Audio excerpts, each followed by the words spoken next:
Good morning student. Class 12 हम third chapter पढ़ रहे थे। थर्ड चैप्टर में हमने लेखक परिचय पढ़ लिया है। आज हम पढ़ेंगे केंद्रीय भाव। कहानी कलाकार के स्वाभिमान पर केंद्रित है और कहानी जो ये बताई गई है वो जो कलाकार है उसके स्वाभिमान पर केंद्रित है कि वो मतलब कलाकार जो है अपने स्वाभिमान को बचाने के लिए मतलब उसको अपना स्वाभिमान बहुत प्रिय है और गांव का सिरचन बहुत सुंदर शीतल पाटी बनाता था। एक गांव में एक सिरचन नाम का व्यक्ति रहता था जो कि बहुत सुंदर शीतल पाटी बनाया करता था। वह केवल पारिश्रमिक को ध्यान में रख कर यह काम नहीं करता था। वह केवल ये नहीं देखता था कि मुझे इसको बनाने में कितना पैसा मिल रहा है, वो केवल ये ध्यान में नहीं रखता था। जिस घर में वह शीतल पाटी बनाने जाता है वहाँ की कुछ महिलाएं अपनी कथन भंगिमा से उसे ठेस पहुँचाती हैं। इस चैप्टर में ये बताया गया है कि जिस घर में वह शीतल पाटी बनाने जाता है वहाँ की जो महिलाएं होती हैं वो इस तरह बात करती हैं या कुछ उनकी जो भाव भंगिमा है उससे उसे ठेस पहुँचती है। जबकि किसी बेटी की विदाई के लिए वह शीतल पाटी बना रहा था। वे जबकि उनकी मतलब जिस बेटी के लिए शीतल पाटी बना रहा था उसकी आत्मीयता उसे छू जाती है, लेकिन जिसके लिए वह शीतल पाटी बना रहा था उसकी आत्मीयता उसे छू जाती है। मतलब उसे उसका मतलब व्यवहार जो है वो अच्छा लगता है। वह किसी प्रलोभन में नहीं फंसता, उसे कोई लालच नहीं दी जा सकती। वह जिसका काम करता है उसके सहज और आत्मीय व्यवहार का ही आग्राही रहता है। उसके सहज और आत्मीय व्यवहार का ही आग्राही रहता है, मतलब वो सिर्फ प्रेम चाहता है। सरल व्यक्ति है वो, और वो भी सामने वाले की सरलता और सामने वाले से अपना आत्मा का व्यवहार ही रखता है, क्योंकि उसे अगर खाने के लिए कुछ प्रेम से दे दिया जाता है तो वो उतने में ही खुश हो जाता है। वो ज़्यादा पैसों के पीछे भागने वालों में से नहीं है, वो केवल प्रेम को वो ज़्यादा महत्व देता है। जब उसे ऐसा व्यवहार नहीं मिलता तब वह उस काम को ही छोड़कर चला जाता है। जब उसे ऐसा प्रेम नहीं मिलता है तो वो काम करना पसंद नहीं करता और उस काम को छोड़कर आधे में ही चला जाता है, क्योंकि उसे तो केवल अपना स्वाभिमान प्रिय है, प्रेम है, उसे प्रेम चाहिए। और वह जो कलाकार है वो प्रेम से ही कार्य करता है। कहानी के कथानक में वह बेटी की विदा के समय स्टेशन पर पहुंचकर, बाद में ये भी बताया गया कि बेटी की विदा हो रही थी तो वो स्टेशन पहुंचता है और पहुंचकर अपने घर में बनाई गई शीतल पाटी, अपने घर में जाकर के वो शीतल पाटी बनाता है उस बेटी के प्रेम में और उसे भेंट करता है। वो नाराज होकर चला तो जाता है वहाँ की औरतों को देख करके, लेकिन उसको लगने लगता है कि नहीं, मुझे करना चाहिए। उस बेटी के प्रेम में वो घर में जाकर के शीतल पाटी बनाता है और बेटी को भेंट करता है। कहानी में सिरचन का चरित्र जो है ग्रामीण कलाकार के आत्मगौरव को प्रकट करता है। कहानी में जो सिरचन नाम का जो व्यक्ति है उसका जो चरित्र है वो ग्रामीण कलाकार के आत्मगौरव को प्रकट करता है कि जो ग्रामीण कलाकार हैं वो अपने आत्मगौरव, किस तरह उनमें आत्मगौरव समाया रहता है, इसका चरित्र, उसके चरित्र को जो है इस चैप्टर में आपको बताया गया है। लेखक ने गाँवों में इस तरह की कलाओं के लोप पर भी चिंता व्यक्त की है और जो इस तरह की कलाएँ हैं गाँवों में लोग पहले ये बनाया करते थे, लेकिन अब इस तरह की कलाओं का लोप होता जा रहा है, मतलब ये कलाएं जो है समाप्त होती जा रही हैं। इस विषय पर भी उन्होंने हम चिंता व्यक्त की है। तो इस चैप्टर में इस तरह आपको जो है सिरचन नाम के व्यक्ति के बारे में बताया गया है कि सिरचन जो है शीतल पाटी बनाता है और उसे केवल आत्मीयता, प्रेम पसंद है, लेकिन कुछ औरतों के कहने और उस घर की औरतों से की भाव भंगिमा को देखकर वो दुखी हो जाता है, जिस वजह से वह काम करना पसंद नहीं करता, चला जाता है और जा कर के फिर जिस बेटी की विदाई होने वाली रहती है बाद में उसे दुख होता है कि नहीं, उस बेटी के लिए तो मुझे बनाना है, और उस बेटी को के लिए उस शीतल पाटी बनाता है। और जब वो बेटी की विदा होने लगती है तो स्टेशन में जा कर के वो शीतल पाटी बनाकर उसे देता है और उसे जब वो देता है तो वो प्रसन्न हो जाती है। और इस तरह ये कहानी में आपको है। ठीक है, चलिए आगे पढ़ते हैं। खेती बाड़ी के समय गांव के किसान सिरचन की गिनती नहीं करते। खेती बाड़ी के समय गांव के किसान जो है सिरचन की गिनती ही नहीं करते, क्योंकि वह खेती बाड़ी का काम नहीं करता। लोग उसे बेकार ही नहीं बेगार समझते हैं। लोग उसे बेकार ही नहीं बेगार समझते हैं। लेखक कहते हैं कि बेकार में ही लोग उसे बेगार नहीं समझते कि कोई काम ही नहीं करता तो बेकार है, बेरोजगार है। इसलिए खेत खलिहान की मजदूरी के लिए कोई नहीं बुलाने जाता। उसे काम करने में, खेतों का काम करने में रुचि नहीं है, इसलिए उसे मजदूरी के लिए कोई बुलाने नहीं जाता है। वह व्यक्ति कौन है? सिरचन है।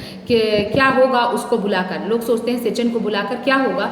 दूसरे मजदूर खेत पर पहुंचकर 1/3 काम कर चुकेंगे, तब कहीं सिरचन राय हाथ में खुरपी डुलाता हुआ दिखाई पड़ेगा। तो लोग आपको कहते हैं कि अगर उसको क्यों बुलाया जाए, वो तो ऐसा है कि जब लोग मजदूर जो है जब आधा काम कर लेंगे, 1/3 काम कर लेंगे, तब तो वो हाथ में खुरपी डुलाता हुआ दिखाई देगा। पगडंडी पर तौल कर पाँव रखता हुआ, पगडंडी पर जो है तौल कर पाँव रखता हुआ, मतलब धीरे धीरे मुफ्त में मजदूरी देनी हो तो और बात है। अगर किसी को मुफ्त में मजदूरी देनी हो तो उससे काम करा लो, क्योंकि वो काम करने में उसकी ज़्यादा रुचि नहीं है। इस तरह का सिरचन नाम का व्यक्ति है जिसको खेती करने में कोई रुचि नहीं है और वह धीरे धीरे काम करता है। इसलिए मुफ्त में मजदूरी देना हो तो उससे काम कराओ, वरना वो तो काम नहीं कर पाता। जब बाकी के मजदूर जो है 1/3 काम कर लेते हैं, तब वो जाकर के थोड़ा सा काम शुरू करता है।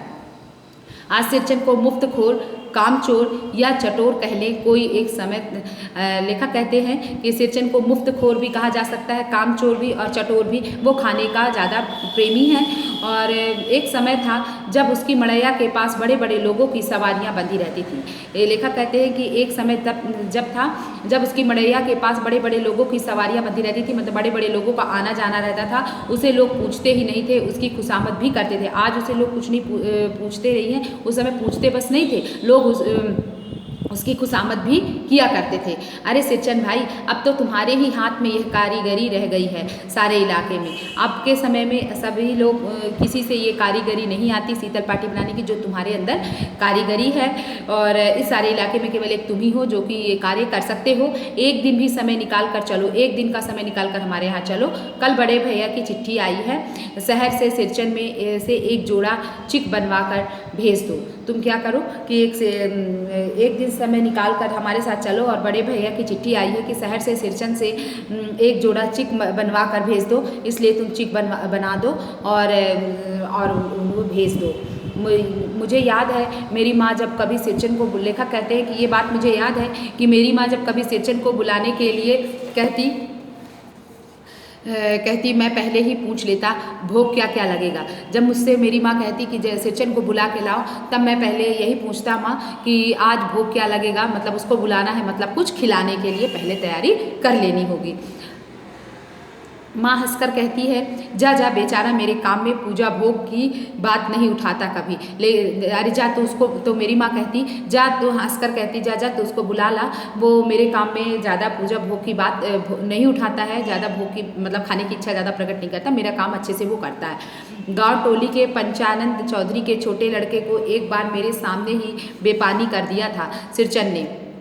तुम्हारी भाभी नाखून से काट कर तरकारी परोसती है क्या, और इमली का रस डालकर कढ़ी तो हमारी घरवाली बनाती है, तुम्हारी भाभी ने कहाँ सीखा। इस तरह वह जो है किसी जो उसे अगर पसंद नहीं आता तो वो मुंह पर ही कह देता है। वह गांव की टोली के पंचानंद चौधरी के छोटे लड़के के यहाँ एक बार गया था, तो वह वहाँ कह दिया था कि तुम्हारी भाभी नाखून से काट कर तरकारी परोसती है क्या, और इमली का रस डालकर कढ़ी तो हमारी घरवाली बनाती है। हमारी जो घरवाली है, मेरी पत्नी जो है, वो बहुत ही अच्छी कढ़ी बनाती है। और तुम्हारी भाभी ने कहाँ सीखा था, भाभी ये कढ़ी बनाने के लिए कहाँ गई थी और कहाँ से ये सीखा है।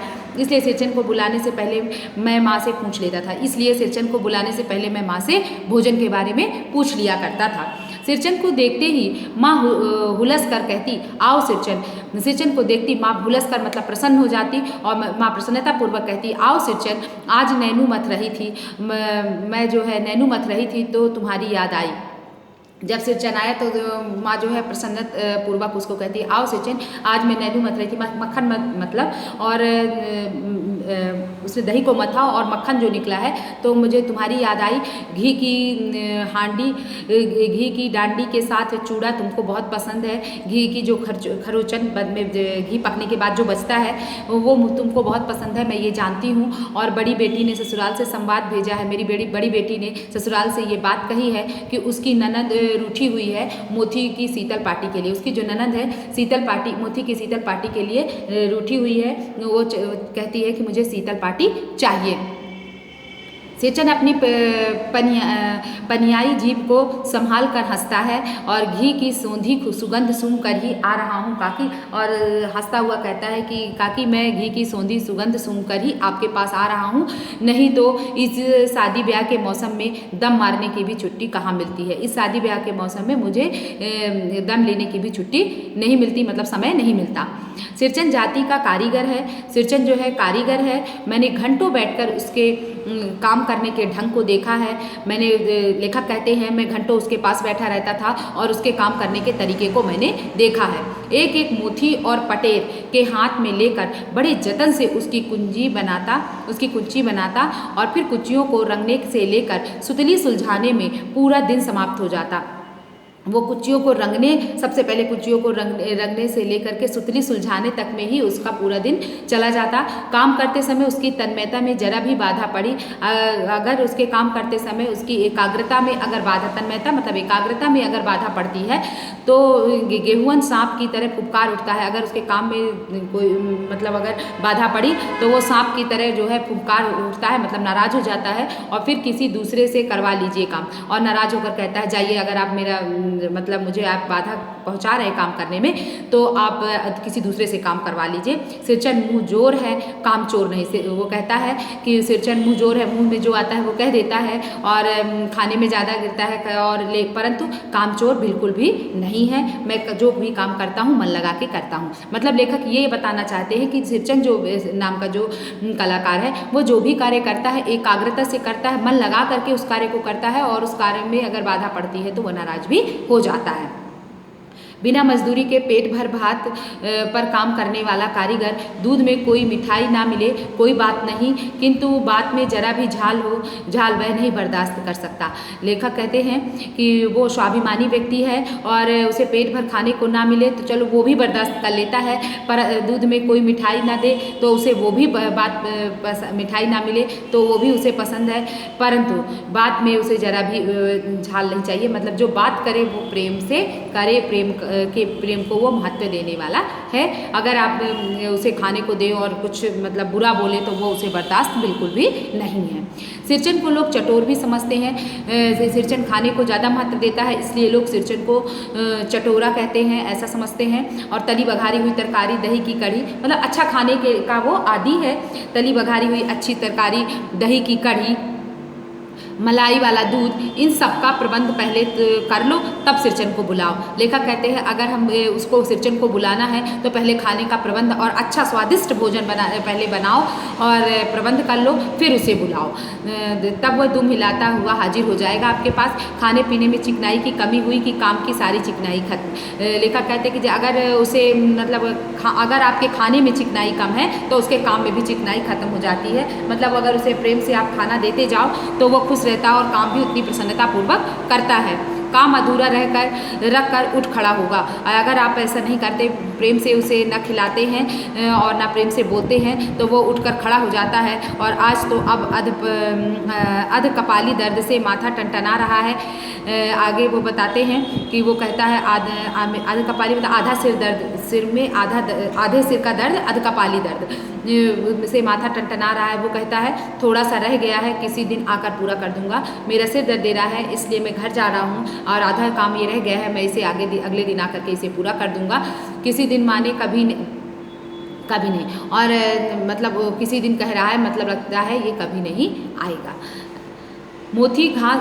मोथी घास और पटेर की रंगीन शीतल पाटी, बांस की तीलियों से झिलमिलाती चिक, सतरंगे डोरे के मोटे भूसी चुन्नी रखने के लिए मुंज की रस्सी के बड़े बड़े जाले, हलवाओं के लिए ताल के सूखे पत्तों की छतरी, टोपी तथा इसी तरह के बहुत काम हैं जिन्हें सिरचन के सिवा गांव में और कोई नहीं जानता था। अंडरलाइन कर लीजिए वो क्या क्या कार्य करता था। मोथी घास और पटेर की रंगीन शीतल पाटी, घास की तीलियों की झिलमिलाती चिक, सतरंगे डोरे के मोढ़े, भूसी चुनी रखने के लिए मूंज की रस्सी के बड़े बड़े जाले, हलवाओं के लिए ताल के सूखे पत्तों की छतरी, टोपी तथा इसी तरह के बहुत काम करते हैं। मतलब वो ये काम करता था, ठीक है, जिन्हें सिरचन के सिवा गांव में और कोई नहीं जानता था, और ये काम जो है सिरचन के सिवा और कोई नहीं करता था।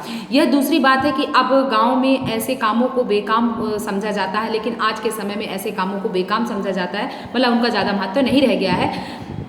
लोग बेकाम का काम समझते हैं, जिसकी मजदूरी में अनाज या पैसा देने की कोई ज़रूरत नहीं समझते।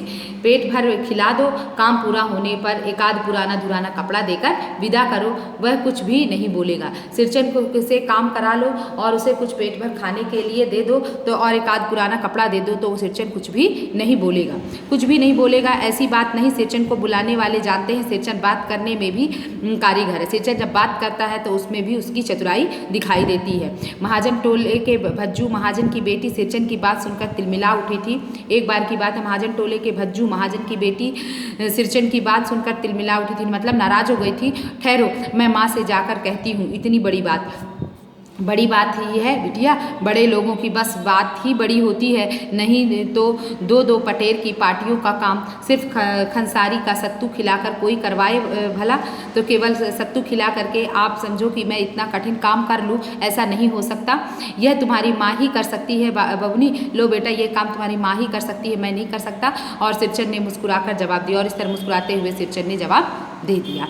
ठीक है, इतना समझ में आया? जो नहीं समझ में आया डाउट क्लास से पूछ लीजिएगा।